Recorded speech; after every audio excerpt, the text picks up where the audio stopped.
Right, okay. I'd like to kick off and get going. So welcome everybody to this today's webinar. My name is James Latham. I'm Head of Enterprise Sales here at PDSVISION, which covers the simulation and systems engineering solutions we have here. I'm joined by my colleague, Mohammed. I'll let him introduce himself. Hi there, everybody. I'm Mohammed. I'm a simulation engineer over here at PDSVISION UK. So I specialize in structural analysis and computational fluid dynamics, and I'll be running you through the technical bits of our webinar. I'll hand back over to James now. Yeah, thanks, Mohammed. So yeah, today is the last in our series of 3, which is to do with Creo Ansys Simulation Advanced solutions that work with the Creo tool set. So let's move on to the next slide. Go on to the next slide, Mohammed, if that's all right. So very, very quickly, we've probably seen this a few times if you've attended the others, but in the UK, 2 companies joined together. We're now PDSVISION UK, which was Root Solutions and Wild Analysis, based in Cambridge and Manchester. But you can also see that we have got lots of different locations over the globe, and these locations work in the digital solutions that we have from PTC and Ansys, and some other toolkits as well. So it's great to have that coverage over 15 countries with lots of engineers and team members working together. And our headquarters are over there in Sweden, in Stockholm. Next slide, please. All right. So a very quick overview. You hear me mention it. We're sort of involved in digital engineering and that digital transformation that we'll probably are reading about regularly. Today, as you can see in the highlighted box, we're in the area of simulation and how that fits into the digital thread. But there's lots of other areas that we're involved in here at PDSVISION, building up CAD, looking at risk and reliability, managing change, how things can connect together in an environment, and how we can also even use augmented reality. As I say, today, another look into the world of what simulation and how that fits in within the Creo and Ansys partnership. Okay, next slide. So as I mentioned there, really, we're very fortunate. This gives us quite a bit of uniqueness here at PDSVISION because we're a partner for both these technologies, but there's a well-documented and long-term relationship between PTC and Ansys. And today is going to be really highlighted of how we've got the best of possibly both worlds in terms of CAD technology and simulation technology being combined together so that people involved in design and engineering design can start to validate, verify things that they're doing, make improvements, and get some good feedback. So I'll hand you over to Mohammed now. So I'll be talking to you about Creo Ansys today. So just a bit of history. Creo Simulate, the first simulation solution introduced by PTC, was released in 2011, and it was brought in to bring simulation into the Creo environment. So users did not need to leave the Creo Parametric software to run their analyses. Now in 2018, PTC partnered with Ansys, and the aim of this partnership was to bring Ansys' proprietary structural solvers, namely Ansys Mechanical and Ansys Discovery Live, to existing and new PTC customers. And in 2019 is when the first Ansys product was released, basically. So that was branded Creo Simulation Live and used the Ansys Discovery Solver. And in 2020, Creo Ansys, which we'll be talking about today, which uses the Ansys Mechanical Solver, was released. And up from 2020 till now, PTC and Ansys have been working together to bring the capability of these newer products closer and closer to their standalone versions in Ansys Workbench.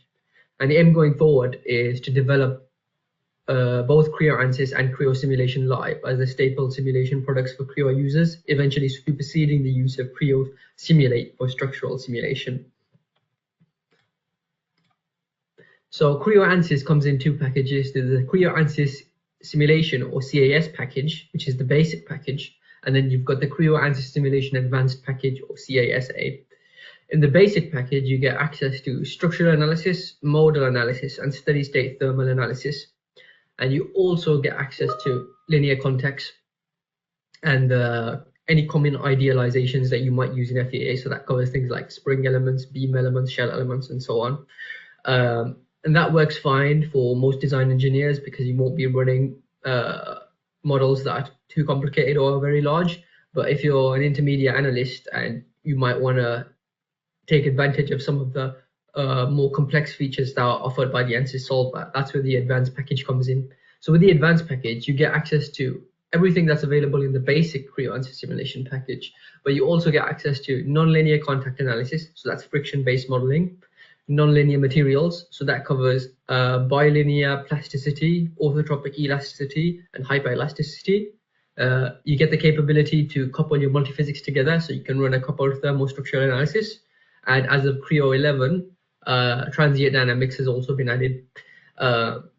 There are a few capabilities that aren't currently supported in the Creo Ansys package, and that's what this diagram on the right-hand side is showing. So in mechanical standalone, you get access to more advanced element types, such as ball pre-tension elements, interface elements, and so on, and some of the more advanced post-processing features that mechanical offers, such as stress linearization. You are unable to do any sort of modal pre-stress or frequency domain dynamics in any of the Creo Ansys packages, and transient thermal analysis and rigid body dynamics are likewise both unsupported.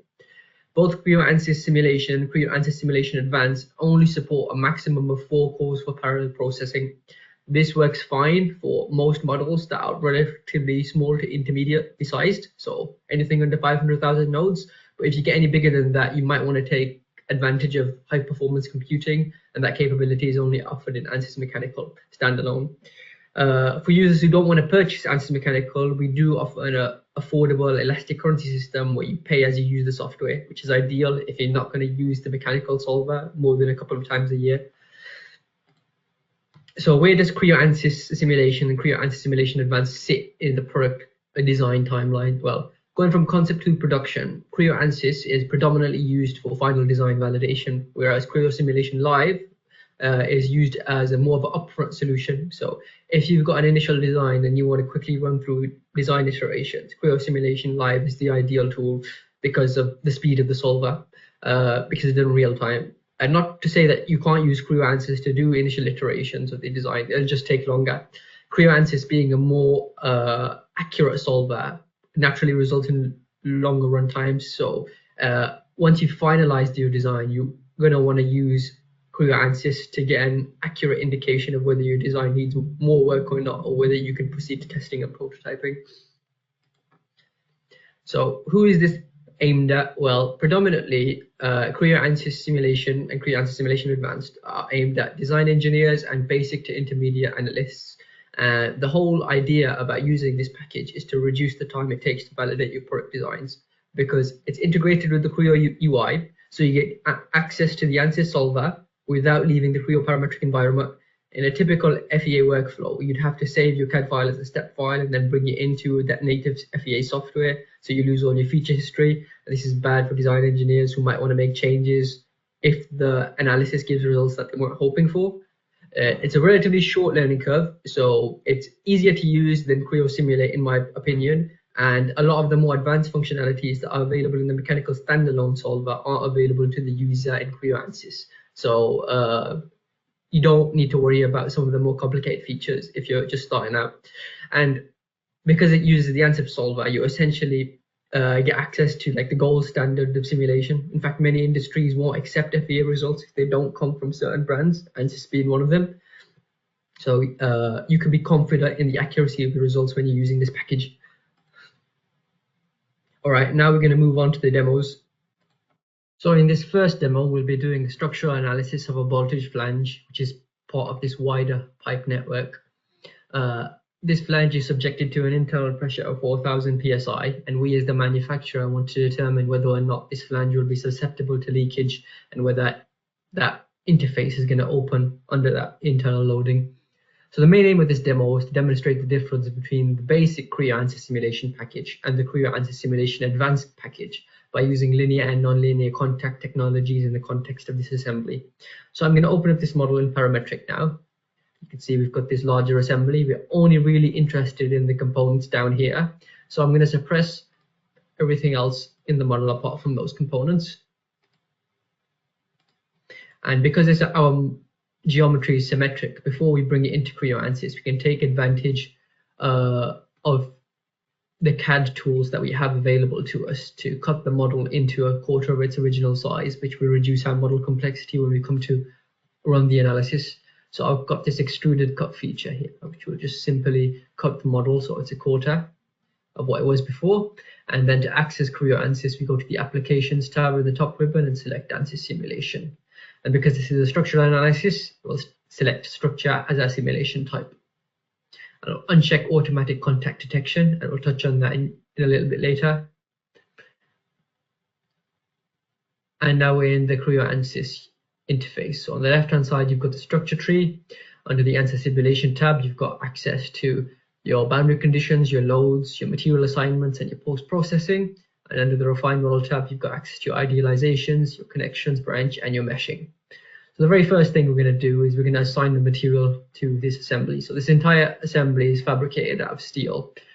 So I'm going to go to Simulation Material, and I'm going to call this CAS for Basic Creo Ansys Simulation to begin with, and I'm going to create a linear material model for my steel material. So I'm going to click More, Create New Material. I'm going to call it Steel Linear. The density of 7,800 kilograms per meter cubed. Set a linear stress strain curve, Poisson's ratio of 0.3. Young's modulus was 200 gigapascals. Save that to my model. You can see it's been added to our model down here. And then we're going to assign that to all bodies in our model. So I'm going to select the entire assembly. Okay. Now we need to constrain our model in space. Because we've cut our model so it is a quarter of its original size, we need to apply symmetry boundary conditions onto these cut planes. The way we do that is by using a displacement constraint. So I'm going to select these faces, and then a symmetry boundary condition constrains the degree of freedom that is normal to the plane. So in this case, it's the Y direction. So I'm going to leave the Y direction fixed, and then free up the X and Z. We'll do the same thing on these faces. And we're going to constrain the X in this case and free up the Y and the Z. We're going to do the same thing on the base. Select this face here. Again, the normal direction is the Z direction, so I'm going to free up the X and Y. And now we've constrained our model completely. The next step is to apply our loading. So we need to select these internal faces and apply an internal pressure load, change the units to PSI, select the magnitude as 4,000 PSI. And then we need to apply a capping load on this interface, which is just the internal pressure load multiplied by the area given by the internal diameter of this opening. So I'm going to select force load, change the units to pound force, and it's going to be 1048 in the positive Z direction. So now that we've adequately loaded our model, we're going to define our contacts. Under the Refine Model tab, we go to Contact, and then we click on this drop down to detect contacts. So now I'm going to define contacts in the context of this assembly. So this tool will generate the contacts for me automatically. And the way it'll do that is it will look for faces that lie within a certain tolerance value that I specify as the user, and then it will create contact definitions for faces that lie inside that tolerance range. So I'm going to set this value to 1 millimeters. I'm going to do that for the entire assembly. And then you've got the option to set your contact behavior. So bonded and no separation are linear contacts, and they're available in the basic package and the advanced package. Frictionless, rough, and frictional, which comes under Create New, are non-linear contacts, and they're only available in the advanced package. So we're going to stick with bonded for now. Hit OK. And now we're ready to mesh our geometry. So I'm going to go to Mesh Control, generate our mesh. And when it's done, you'll see down here a dialog stating how many elements and nodes have been created in our mesh.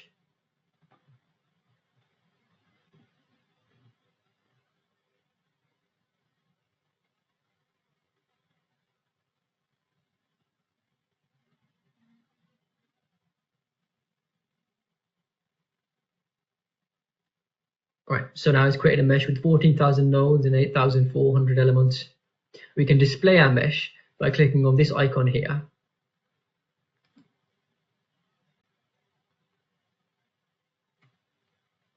and this is suitable for the purposes of demonstration. So now we're ready to run our model. So I'm going to close out of the mesh settings, go back to the Ansys Simulation tab, and then click Run. Then hit OK.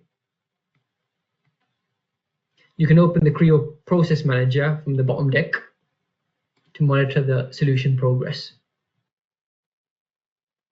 So now that it's completed, we can view our results. So by default, you have some automatically created results for you in this basic tree here, and that's the von Mises stress and the displacement resultant magnitude and the displacement in the X, Y, and Z directions. So we can view our displacements, change the unit system to your choice, and then we can hide our simulation objects display, and then we have the option to animate it. So you can see how the flange is expanding under that internal pressure load, but it's not separating from one another. You'll also notice that the shape is exaggerated, so we can turn that off and set a true scale deformation if we so choose to. You can see the deformations are very, very small, only 0.05 millimeters. So I can insert a result, and so you've got the option to define results in this top ribbon here under the Ansys Simulation tab, and then under Other, I've got the option to display contact status. So I can look at the contact at this flange here to determine whether or not it's separating or not. So I believe it's contact 1, and now we will update our results. So it will calculate that new result that I've created.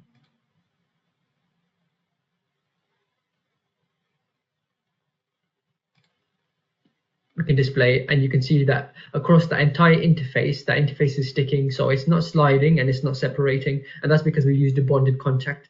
This isn't realistic in reality because we would expect some level of separation even if it's not across the entire flange in reality. So we can take advantage of the non-linear contacts available in the advanced package to do this.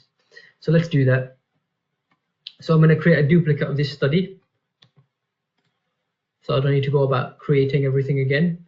I set this as my active study, and then I'm going to edit the material and create a new material using a non-linear material model this time. That's available in the only available in the advanced package. So much of the properties are the same, but I'll set the stress strain curve at the elastic plastic.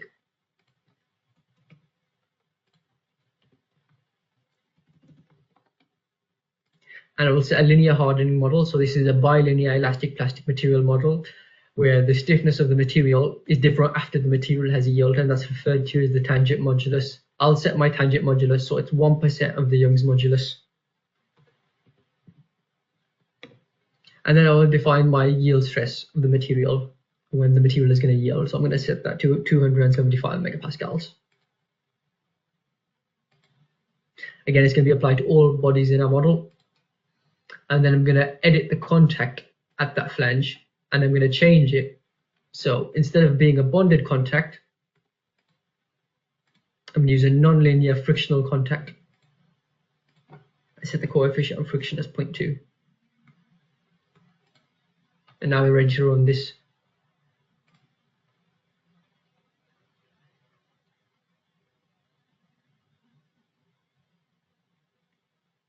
As before, we can open our Creo Process Manager to monitor solution progress.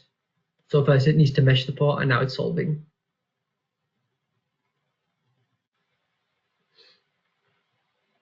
Now that the solution's concluded, we can take a look at the results for this additional run. So we display our displacements again. So displacements are very, very similar, but it's slightly smaller this time. If you take a look at our result, where we look at the contact status, you can see that now where it was sticking before across the entire interface, now we've got this flange opening it up nearer the interior, and then it's closed near the outside, which is what we expect to happen in reality. In fact, we can animate this flange opening. You'll also have noticed that if I go to the Creo Process Manager, this took slightly longer to solve, just over 2 minutes compared to the 48 seconds that we had before, and that's because we've got a non-linear material model and a non-linear contact. And that closes it out for this demonstration, so we'll move on to this next one now. So in this second example, we'll be demonstrating the coupled multiphysics capabilities inside Creo Ansys Simulation Advanced. So in this particular example, we'll be doing a thermostructural simulation of a heat sink assembly. So what we have is a silicon chip that provides a heat input of 10 watts and an aluminium heat sink that provides cooling by means of convection. We have a convective heat transfer coefficient of 10 watts per meter squared Kelvin at an ambient temperature of 22 degrees Celsius, and this entire assembly is fixed at bolt holes located on the aluminium heatsink. So I'm going to open this model in Parametric now and we'll work through it.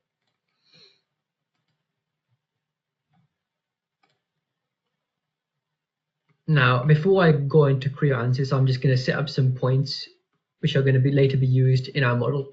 So I'm just going to select the edges of these bolt holes.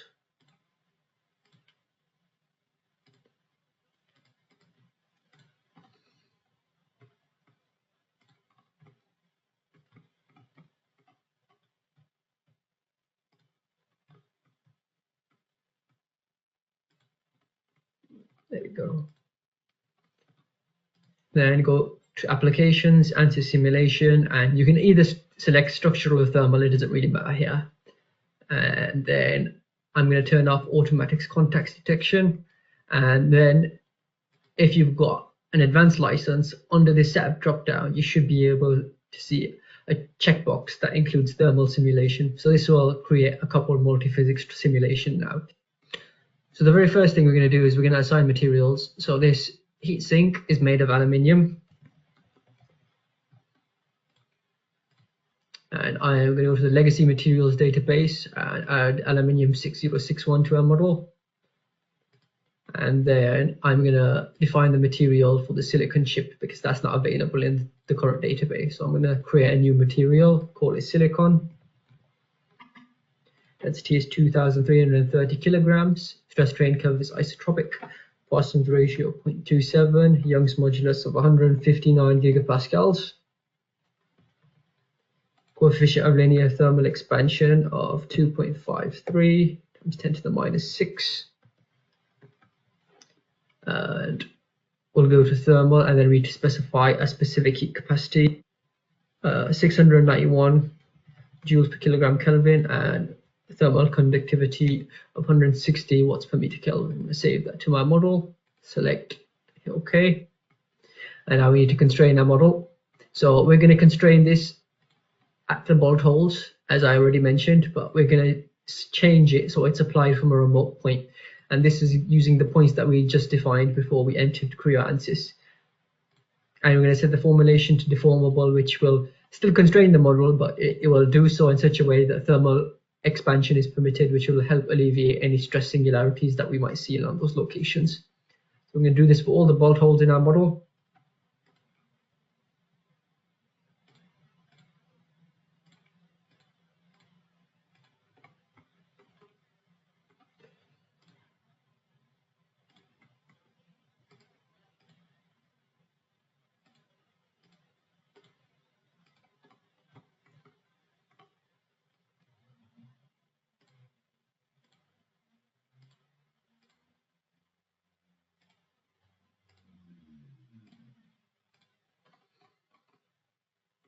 Now to add the thermal loads and boundary conditions. So we're going to add a heat flow, 10 watts to the bottom of this silicon chip. And then we're going to specify a convection boundary condition on these fins. So I'm just going to box select them and then add the remaining faces to the selection. The ambient temperature was 22 degrees Celsius. The convection coefficient was 10 watts per meter squared Kelvin. Now we're ready to generate our mesh.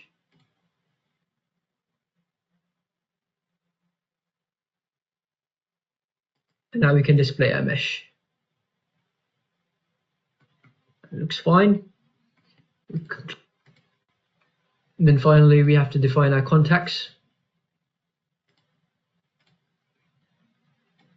We only have one contact in our model.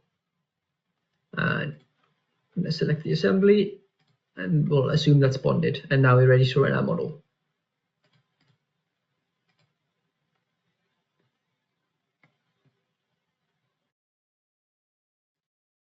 Now that it's completed, we can view our results. So in addition to our structural results, we also can display temperature.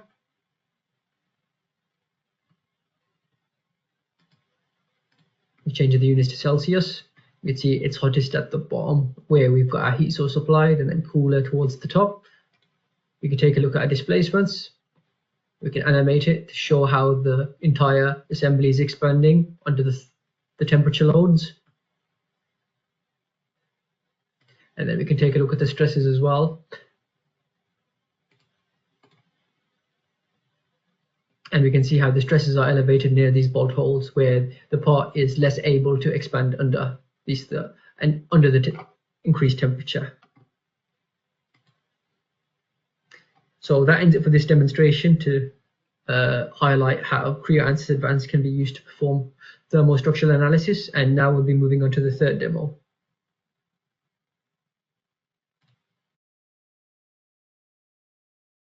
For this last demonstration, we'll be showing the interoperability between Creo Ansys and Ansys Mechanical for this harmonically loaded steel frame.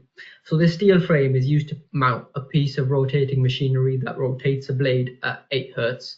And we, as the manufacturers of this frame, want to ensure that it's not susceptible to resonance failure.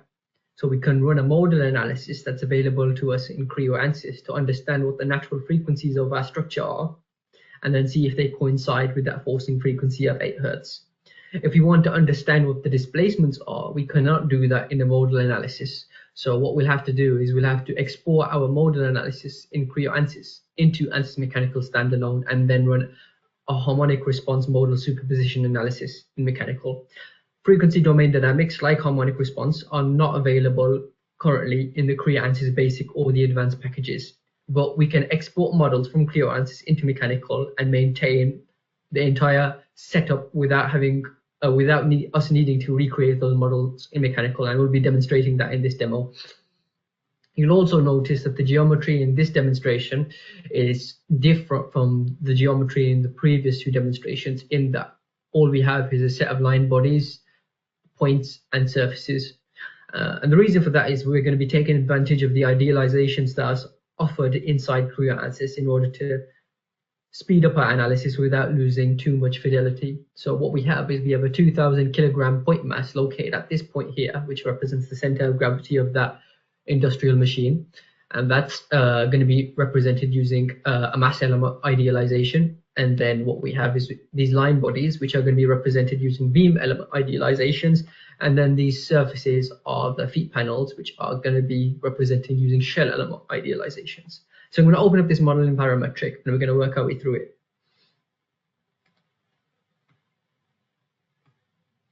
As before, I'm going to go to the Applications tab and open up Ansys Simulation. I'm going to select Modal as my simulation type. So the very first thing we need to do is we need to define our idealization. So I'm going to define our point mass first. So I'm going to select this point, and I'm going to connect it to where this industrial frame sits on top. This industrial machine sits on top of this frame. And what this will do is it will create rigid body elements that will couple the degrees of freedom of that point mass to these points on the structure. And the mass is 2000 kilograms. You can see now we've got a mass that's been created both in the interface here and in the structure tree. So next, what we're going to do is we're going to define our shell idealization. So I'm going to select all of these feet panels. Define their thickness as 20 millimeters, and this entire assembly is going to be fabricated out of steel. So I'm going to go to the legacy materials database and add steel to our model. And you can see now we've got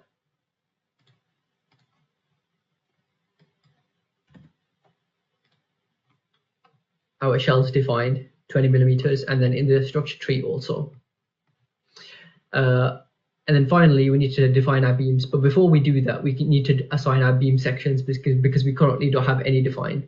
So what I'm going to do is I'm going to go to beams, click the drop down, and select beam sections. The very first beam section is going to be for our vertical line bodies in our model. So I'm going to call this vertical columns, and it's going to be an I-beam section with the following dimensions.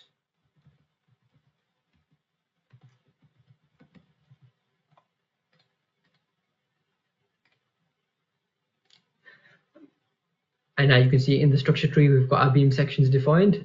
And we'll add another one, call this one horizontal beam. This is going to be another I-beam, slightly smaller dimensions.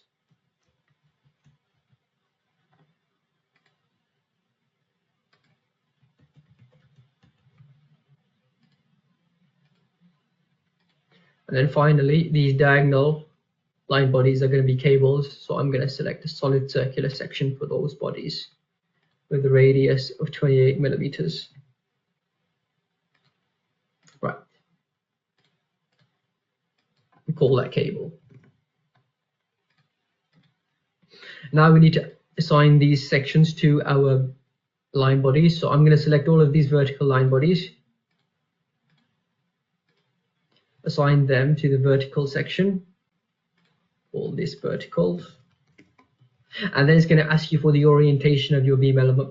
So whenever you create a beam element, it creates a local coordinate system, and by convention, the direction of that coordinate system has to have its x-axis oriented along the axis of the beam. And what we're defining here is the y vector of that local coordinate system with respect to the orientation of the global coordinate system. So what I mean is, without changing any of the default settings here, what this is telling us is that the y direction of that local coordinate system for each of these beams coincides with the y direction of the global coordinate system. We don't want that. We want the x-axis of our local coordinate system to y direction of the global coordinate system. And you can use the right hand rule to double check this.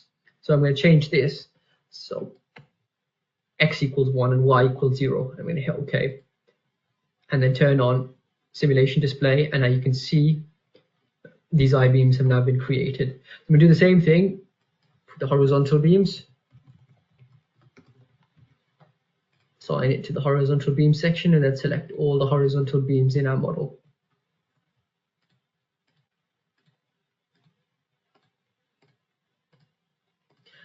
I'm going to leave the orientation as is because these are already pointed in the correct direction. And again, you can use the right hand rule to check that if you wanted to.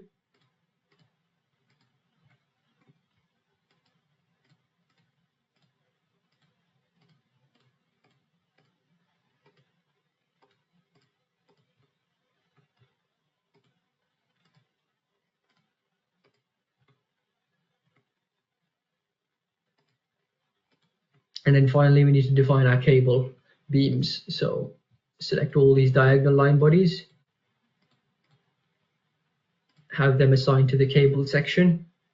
And then for the orientation, you'll notice that these aren't aligned with the global coordinate system. So what we can do is we can set our x direction and our z direction to 1, which will rotate these local coordinate systems about the y-axis. So they're now pointing in the correct direction, which is 45 degrees oriented with respect to the global coordinate system, and hit OK.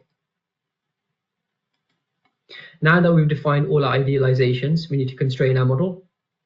So this model is constrained at these feet panels. So I'm going to use a displacement constraint to fix these in all their translational degrees of freedom. And that's what this fixed constraint is. It's just a displacement constraint with all the translational degrees of freedom set to 0. Okay. And then finally, to define our model is we need to define contacts between these beam elements and these shell elements. So by convention, if you've got line bodies that are coincidentally joined, like at these vertices, those are automatically assumed to be joined as if there was a contact there. But the same cannot be said between line bodies and shell bodies. So we need to define a contact connecting these bodies together. So I'm going to go to the Refine Model tab and insert a manual contact region. So I'm going to select all of these bodies for my first reference, and then select the vertices of the beams for my second reference. And we're going to assume they're connected using a bonded contact.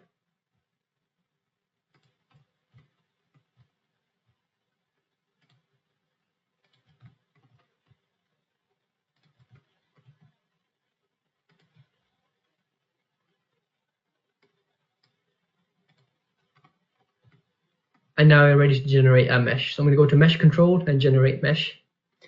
And because we're using one-dimensional beam elements and two-dimensional shell elements, you'll notice that compared to our previous two models, the mesh will be a lot smaller. But we won't lose much accuracy. That's the important thing. So you can see the mesh has been created with only 1,600 nodes and 780 elements. I can display that mesh. And you'll be able to see that now we've got these 2D planar elements for the shell. And you are unable to view the mesh for line bodies currently in Creo Ansys. To view them, you'll have to bring the model into mechanical standalone, because that feature currently isn't supported at the minute. So now I'm ready to run our model. So I'm going to go back to Ansys Simulation and hit run.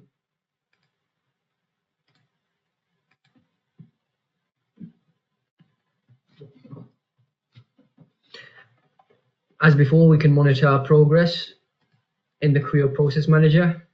Now that it's completed, we can view the results. So by default, you only have one displacement magnitude result, which is set to the first mode that you've requested. So I can edit this, and you'll see we have 6 modes requested by default.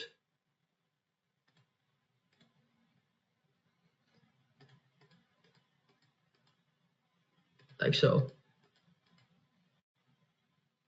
If you want to change the number of modes that you request under simulation setup, you've got the option to change the number of normal modes.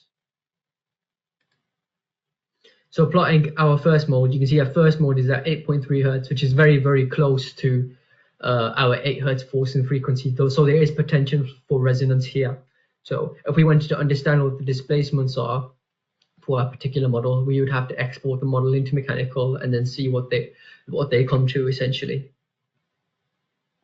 You can also view the modal mass participation for each of these modes by going to the Creo Process Manager and then on the study clicking on diagnostics, which will open the solver output file. And then scrolling down the solver output file, you'll get a list of tables which give you the frequencies of each individual mode and then the participation factor summary for each individual translational degree of freedom and rotational degree of freedom. So we've established that there is a concern that resonance could be an issue here, and we might want to understand what level of displacements we are getting. So what we do is we can, because we cannot do downstream modal superposition analysis in Creo Ansys, we would export this model into mechanical. The way you do that is File, Save As, and then export to mechanical format. And what this will do is it will create a cast.dat file or mechanical database file in your working directory. So if I go to that, it creates a cast.dat file here. Double clicking on this, if you've got Ansys installed, will open this model in Workbench. And now I've already done this and I've created a harmonic response assembly already. So I will open up the one that I have, and then I'll just show you the results quickly. So in Ansys, I've set up the modal analysis that we've created in Creo Ansys, and then we've got a downstream harmonic response. And then we can open that up and then we can display what our displacements are. So as the result of this, we've got 3mm displacement, and then we as the manufacturer have to understand whether or not this would be acceptable. It likely is in this particular case. So going back to our slides then, that concludes this third and final demonstration. So I've shown 3 examples how Creo Ansys Simulation and Creo Ansys Simulation Advanced can be used to successfully model a wide range of structural and thermal problems with the reliable accuracy of the robust Ansys Mechanical solver. I've also shown how you can use Creo Ansys Simulation and Ansys Mechanical together, with Creo Ansys Simulation quickly setting up the model directly in Creo, and then Ansys Mechanical solving that model via a simple file transfer. And by using Ansys Mechanical and Creo Ansys together, you can optimize the utilization of your simulation licenses from a cost and usability perspective, and also enable design engineers and simulation analysts to work more closely and share the simulation workload. I'll hand back over to James now, and he'll briefly discuss which Creo simulation solution might be the best for you, because there are others, even though we've just spoke about Creo Ansys today. And we'll also open up our chat session to answer any questions that you may have.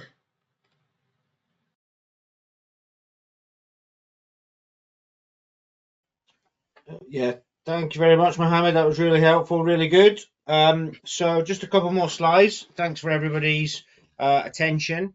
So as I say, this is the third of 3. So there are on our on demand the ability to have a look at Creo Simulate Elite, which was done by a colleague, Eddie. couple of weeks ago. We've also got one on Creo Simulation Live, which we did last week, and there's obviously today's webinar. So I believe in probably a day or two that will go up and be available for you to access on demand. But really, just to highlight there, really within Creo, there's there's 5 solutions you can see on the screen there, and really just to emphasize, with the joining of the 2 companies, we've now got well over 20 engineers in our simulation team who do project work, who use the software daily, very experienced in this. So the first port of call is if you feel and see that simulation, digital engineering has got real good value for you, but you're not sure what to do, come and talk to us. Engage with our account managers and our enterprise account managers, and we can sort of set up some meetings and almost do a bit of a workshop and a review to understand and share what's the best potential method and workflow. As I was just saying, you've got opportunity to work within a comfortable environment that you're using daily, which is Creo, but you've also got access to some very specific tools linking to Ansys, as Mohammed showed at the end there, to then start to really interrogate and get the answers out of your designs, your products to make those improvements. And the key thing here is we can do this all quite quickly, digitally, time to market, the usual things we hear, but we do have a great lot of success with customers doing this. Just on the next slide, please.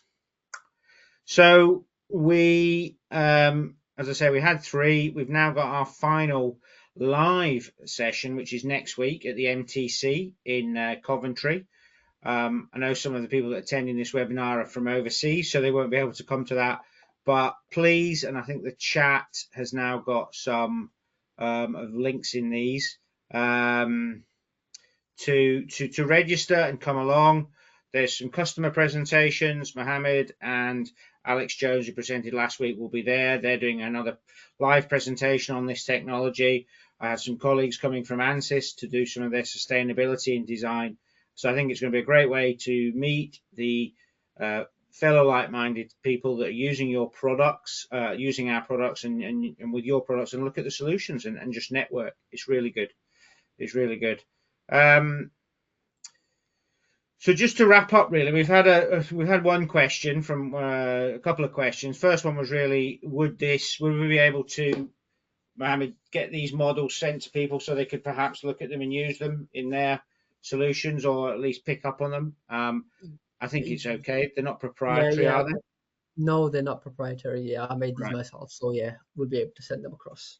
So, I mean, I think the best thing might be if you can get in touch with Mohammed directly, drop him a note. He can then get with me, and we can organise with account managers, etc., how to WeTransfer and send these over to you, because they are working within Creo Ansys Simulation. So it'd be good to talk about how you can access that as well. And then we had one other question, which was, if I can read it out, or get my head around it. So they said that our final example looks a little bit advanced, and you're not just meshing Creo solid geometry. What sort of, how long would that take to learn or get used to doing, Mohammed? Right. So in the final demonstration, we're taking advantage of idealization tools, which aren't typically used by people who are new to FEA. They're more used for people who are experienced with simulation or dedicated analysts. So we do offer training courses for learning about those kind of idealizations and covering things like shell elements, beams, spring elements, that kind of thing, and the basic theory and best practice in FEA.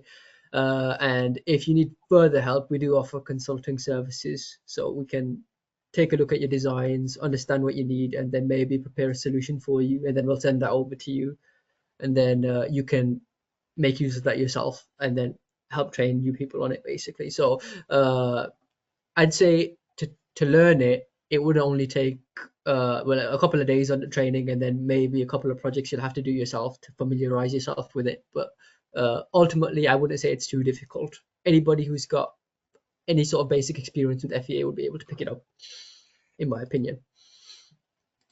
Brilliant. Thank you very, very much. So I think that's everything from us today. Again, say thank you to everybody for registering and attending. If you have colleagues that couldn't make it, they will also be able to watch this webinar on the recording And as I say, if you want to try and get the step or the Creo files from the models from us, so you can have a look through it from those 3 examples that Mohammed worked with, do let us know. And yeah, please look out. We'll be running some more probably in the new year, looking at other things, and maybe CFD, maybe electromagnetics, maybe thermal. If you've got any requests, I'm always interested to hear those as well. We'd like to know what our customers are interested in and what they're finding challenging.